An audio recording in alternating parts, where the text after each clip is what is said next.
Royal fashion has always walked the fine line between extravagance and insanity. Across centuries and continents, rulers have used clothing not merely to cover themselves, but to command respect, project divinity, and assert absolute power. Imagine golden snakes poised on a pharaoh's brow, or corsets so tightly laced they restructured a queen's entire silhouette. Whether it was a dramatic headdress, impossibly wide skirt, or perfume glove, fashion was more than style. It was strategy. In royal courts, what you wore could signify everything: your rank, your wealth, your political alliances, even your spiritual favor.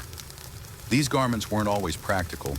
In fact, the most outrageous outfits often served a singular purpose: to dazzle, to intimidate, and sometimes to completely overwhelm the senses of those around the throne. From ancient times through the Renaissance and beyond, monarchs dressed to be remembered, not merely seen.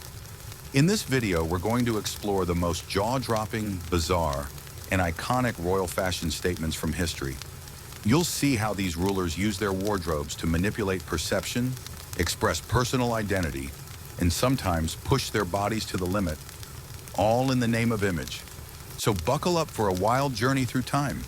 We'll travel from the gold-drenched palaces of ancient Egypt, where gods and kings shared wardrobes, to the embroidered dragon robes of imperial China. We'll dive into the towering ruffs of Tudor England and the powdered wigs and sky-high hairstyles of 18th century Versailles. Along the way, we'll uncover the hidden meanings, political messages, and societal pressures sewn into every stitch. This is royal fashion like you've never seen it before. Ambitious, excessive, and often completely outrageous. In ancient Egypt, fashion was never just about appearance. It was a declaration of divine authority. The pharaohs, believed to be living gods, dressed to reflect their sacred status, with every piece of clothing, jewelry, and cosmetic choice loaded with spiritual and political symbolism. Their wardrobes weren't merely luxurious. They were strategic tools to display power, control perception, and blur the line between mortal and divine. The most iconic piece of royal Egyptian attire was the nemes, a striped cloth headdress worn by pharaohs that covered the crown and back of the head and draped over the shoulders. It was a visual signature of rulership, instantly recognizable, as seen on the golden mask of Tutankhamun. But the nemes wasn't just decorative. It framed the face like a halo, reinforcing the idea that the ruler's image was sacred. At the front, many pharaohs also wore the uraeus, a rearing cobra ornament that symbolized the goddess Wadjet. This serpent wasn't just aesthetic, it represented divine protection, spitting fire at the pharaoh's enemies. The presence of gold, lapis lazuli, and ostrich feathers in royal headwear further emphasized their celestial identity. Gold, considered the flesh of the gods, was used liberally in crowns and accessories, while deep blue lapis and delicate feathers signaled wisdom and spiritual power. Cosmetics played an equally significant role in Egyptian royal fashion. Heavy black kohl eyeliner wasn't just for dramatic effect. It protected the eyes from the harsh desert sun and was believed to ward off evil spirits. Pharaohs and queens alike applied vivid green malachite eyeshadow, connecting them to the god Horus and the idea of regeneration. Beauty rituals extended beyond the eyes. Royals often shaved their heads and wore ornate wigs to maintain cleanliness and elegance. And then there was perfume, an essential part of royal identity. Scented cones made from animal fat and aromatic oils were worn atop the head during ceremonies, melting slowly to release fragrance over time. Smell was deeply linked to purity and divinity, reinforcing the idea that the ruler was above the ordinary senses of mortals. Clothing, too, was carefully curated. While common Egyptians wore simple linen garments, royalty wore finely woven kilts and gowns made from nearly transparent linen, a luxury achieved only through advanced weaving techniques. These garments flowed elegantly, emphasizing the body while remaining cool in the Egyptian heat. Jewelry added further layers of meaning and magic. Beaded broad collars, known as waiseks, were made from gold, faience, and semi-precious stones, and designed not only to impress, but to protect. Many amulets were imbued with religious spells, offering blessings, strength, or even life after death. Every piece worn by the pharaoh was a calculated expression of cosmic balance, what the Egyptians called ma'at. In visual terms, Egyptian royal fashion was striking and theatrical. It was designed to impress not only subjects and courtiers, but also the gods.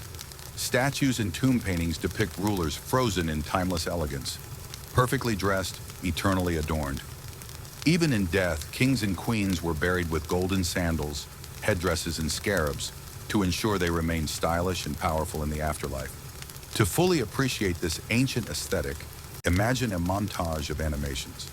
Cleopatra's kohl-rimmed eyes, the glittering funeral mask of Tutankhamun, the regal pose of Ramses II in full ceremonial dress.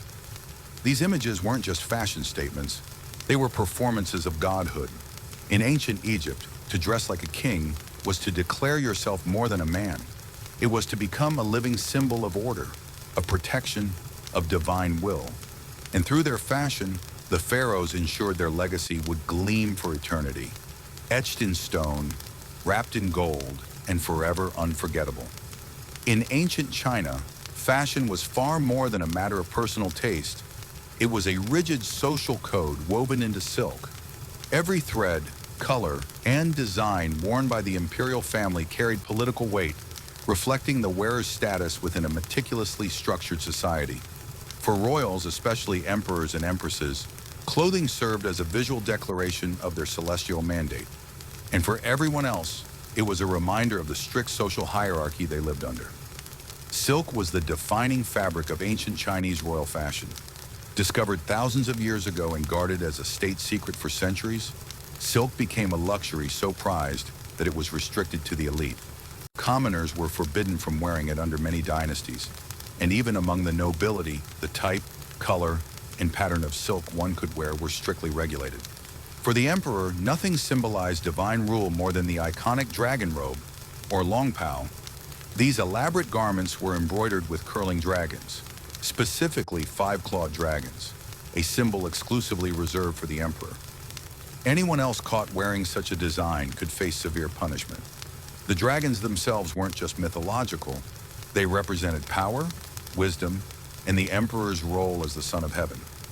Color played a major role in royal Chinese fashion. Yellow, the most sacred of colors, was exclusively reserved for the emperor. It symbolized the center of the universe, Earth, and imperial authority. No one else was allowed to wear it without imperial permission. Blue and black were often used by high officials and scholars, while red was commonly worn for ceremonies and weddings. Embroidered motifs held additional meaning. Clouds symbolized good fortune, cranes represented longevity, and stylized waves at the bottom of robes hinted at the emperor's dominion over the natural world. These designs weren't decorative choices, they were state-approved symbols reinforcing one's position and virtue. Royal women, especially empresses and concubines, expressed their status through complex headwear and footwear. Headdresses grew increasingly elaborate throughout the dynasties, particularly during the Tang and Ming periods. These headpieces were adorned with phoenixes, pearls, and kingfisher feathers, forming a shimmering halo of authority. Hair was often styled into intricate shapes and reinforced with gold pins, jade combs, and silk flowers. Perhaps the most controversial aspect of Chinese elite fashion was the practice of foot binding. While its origins are debated, by the Song dynasty, bound feet, also known as lotus feet, became a status symbol among upper-class women. Royal women wore exquisitely embroidered lotus shoes, only a few inches long, often decorated with gold thread and delicate designs. Unlike commoners who needed full mobility for labor, aristocratic and royal women had the luxury of immobility, and their painful, distorted feet were seen as marks of refinement. This painful tradition wasn't just a fashion statement, it was a form of social control, physically shaping women to fit the ideal of elite femininity. Fashion in ancient China was essentially a living law book. Every detail was codified and enforced. The higher one's status, the more elaborate the clothing, but only within the limits set by the state. Anyone attempting to wear garments above their rank risked accusations of treason or cultural rebellion. This strict sartorial system maintained order and reinforced the emperor's supreme position at the top of the social pyramid. In the world of ancient Chinese royalty, clothing wasn't just about looking regal, it was about showing, with every stitch and shimmer exactly where you stood in the grand design of the empire. In medieval Europe, fashion wasn't just a matter of taste, it was a matter of law. Every layer, every thread, every trim on a noble's robe spoke volumes about status, wealth, and allegiance. But in a world dominated by rigid hierarchies and religious doctrine, fashion also became a battlefield between personal vanity and societal control. Clothing for royalty and nobles was a display of privilege, but it was carefully monitored by both the crown and the church. One of the most defining features of medieval fashion was the introduction and enforcement of sumptuary laws. These were legal codes designed to regulate what people could wear based on their social rank. In theory, these laws were meant to prevent extravagance and maintain class boundaries. In practice, they served to reinforce the rigid hierarchy of medieval life. Commoners were forbidden from wearing luxurious fabrics such as silk, velvet, or satin. Colors like royal purple and scarlet were strictly reserved for the nobility or royalty. Even specific furs, like ermine, squirrel, or miniver, were off limits to lower classes. Ermine in particular, with its pristine white and black tipped fur, became a symbol of absolute nobility. Breaking these laws wasn't just a fashion faux pas. It could result in hefty fines or public shaming. Despite the restrictions, or perhaps because of them, royal and noble fashion became increasingly eccentric. Take, for instance, the Chronicles, long, pointed shoes that were all the rage among aristocratic men. Some extended up to 24 inches beyond the toe, curling upward in exaggerated arches. Their absurd length made walking difficult and even required the wearer to tie the tips to their knees to avoid tripping. The impracticality of Chronicles was intentional. They were a visible signal that the wearer didn't need to work or walk far. Leisure was their luxury. For noble women, one of the most iconic and extreme fashion statements was the hennin, a towering conical hat that could reach up to 3 feet in height. Often draped in fine veils and adorned with jewels, the hennin transformed a woman's silhouette into a visual spectacle. The taller and more extravagant the hennin, the higher her perceived status. These hats weren't just accessories, they were architectural achievements, worn like crowns of personal identity. Even armor wasn't exempt from the fashion world. While practical on the battlefield, suits of armor for ceremonial use were often decorated with intricate etching, gold leaf, and even gemstones. Royal and noble knights would appear in tournaments or court events wearing armor, so lavishly adorned it was more art than protection. Helmets were sometimes forged with crests, wings, or animal shapes, blending battlefield intimidation with theatrical flair. Chainmail, once purely utilitarian, began to reflect fashion trends, with designs and cuts that mirrored contemporary garments beneath. Hair and headwear were also potent fashion tools. Noble women would weave gold threads and pearls into their braids, creating intricate, shimmering hairstyles. Men often wore shoulder-length hair and elaborately shaped beards, particularly in the earlier medieval period. Headpieces for both men and women served as much as markers of class as they did expressions of style. Crowns, for instance, evolved during this time, not just as symbols of monarchy, but as fashion accessories. Kings and queens often had multiple crowns for different occasions: coronations, feasts, tournaments. Each was encrusted with gemstones and symbolic elements meant to project not only authority, but wealth and divine favor. Fashion in medieval Europe was a carefully orchestrated performance, blending religious modesty, feudal loyalty, and aristocratic pride. While the church often preached humility and warned against vanity, the nobility indulged in ostentation, though always within the boundaries of law. The result was a fascinating tension, a society draped in rules but obsessed with appearances. Through the layers of velvet and fur, through the jewel-encrusted armor and absurdly long shoes, medieval royal fashion told a clear story. This is who I am, this is where I stand, and this is what sets me apart. In a world where every stitch was a statement, fashion became one of the most powerful tools of control and expression. While the grandeur of European and East Asian courts often dominates conversations about royal fashion, some of the most captivating and unique expressions of power and identity come from lesser-known royal traditions around the world. These styles may be overlooked in mainstream history, but they reveal just as much extravagance, symbolism, and cultural depth, sometimes even more. In Mughal India, royal fashion was a symphony of luxury. Emperors like Akbar and Shah Jahan were renowned not only for their architectural wonders, but also for their refined sense of style. Jewel-encrusted turbans were more than headwear. They were crowns in their own right, often adorned with emeralds, rubies, and peacock feathers. The sherwani, a long, richly embroidered coat, was a staple of the Mughal wardrobe.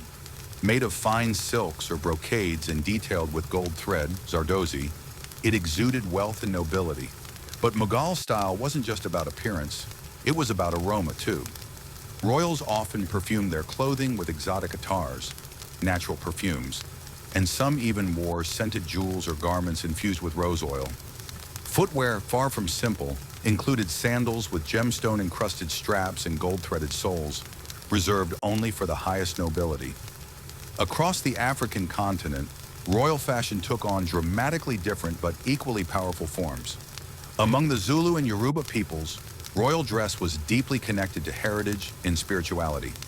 Kings wore elaborate beadwork, each color and pattern signifying rank, lineage, or spiritual role. These beads weren't merely decorative, they were part of a visual language. In some regions, feathered cloaks and animal skins, like leopard pelts, were symbols of royal strength and divine right.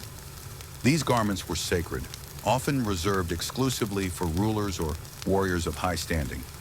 In many cases, body paint and scarification were also integral to ceremonial dress, transforming the body itself into a symbol of identity, protection, or status.